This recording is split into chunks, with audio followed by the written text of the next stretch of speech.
Yo mga idol, kumusta? Mandarigma Sports TV nga pala. Ating pag-usapan, Barangay Ginebra, Jeremiah Gray, welcome back at Troy Rosario, pumirma na ng bagong kontrak sa kupunan ng Barangay Ginebra. Pero bago na nga yan, kung bago pa lang sa aking channel, huwag mong kalimutan mag-subscribe at click ang notification bell para like kang updated sa ating dito sa upload pa natin. So ilang oras na nga lang po, magiging magandang rematch pa rin ang magaganap ng ating Barangay Ginebra at Phoenix LPG mga idol. Ito na nga ba ang hinihintay ng ating crowd? Mas pinai-improve pa ng ating Barangay Ginebra ang kanilang sarili sa opensiba tulad ni RJ Abarientos mga idol. Nagiging umipinsa na nga sa naging bawat laban. Mas kinakailangan pa rin na magtagumpay ang kupunan ng Barangay Ginebra dito laban nga sa kupunan ng Phoenix LPG dahil magiging mahirap pa rin sa pagsubok ng kinakailangan itong si Coach Tim mga idol. Todo ensayo na rin ang Barangay Ginebra kasama na nga ang nagbabalik. Itong ang nasabing player ay walang iba kundi si Jeremiah Gray. Kinakailangan pa rin ng isang Jeremiah Gray ng Barangay Ginebra mga idol. Marami pa rin ang nagsasabi sadyang nagpapahinga pa rin ito si Jimmy Malonzo at Jeremiah Gray matapos sa kanilang iniindang guto injury.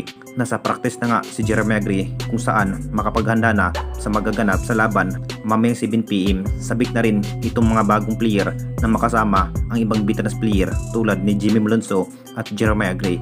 Alam naman natin lahat kung gaano ka-impact kapag makapaglaro ang nasabing dalawang player.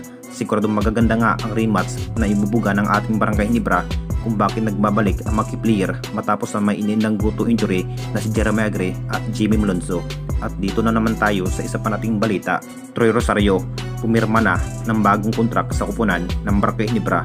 Alam naman natin lahat mga idol sa naging issue nga kung saan interesado nga ang Barangay Ginebra kunin bilang big man itong si Troy Rosario dahil mas kinakailangan pa rin ng Ginebra coach mga idol na makakatamdim itong si Scotty at si Japet Aguilar pa rin ang malaking factor dahil sa pagkawala nga ni si Stan.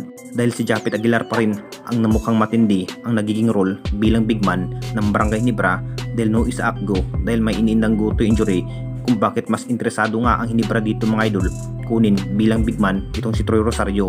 Inanunsyo na nga na mapupunta na nga talaga itong si Troy Rosario sa kamay ng Barangay Ginebra dahil pumirma na nga ba ito ng bagong kontrak sa kupunan ng SMC dito mga idol.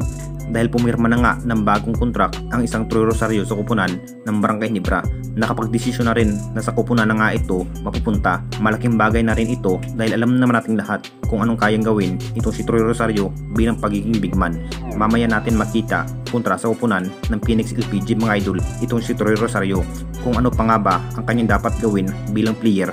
Talagang masasabing jackpot na rin ang kupunan ng Barangay Ginebra kung totoo na nga ba na pumirma ng bagong kontrak ang isang Troy Rosario sa kamay ng SMC Group mga idol. Siguradong mapapalakas nga ang magiging puwersa ng Jing Kings. Anong masasabi ninyo mga idol tungkol sa ating video?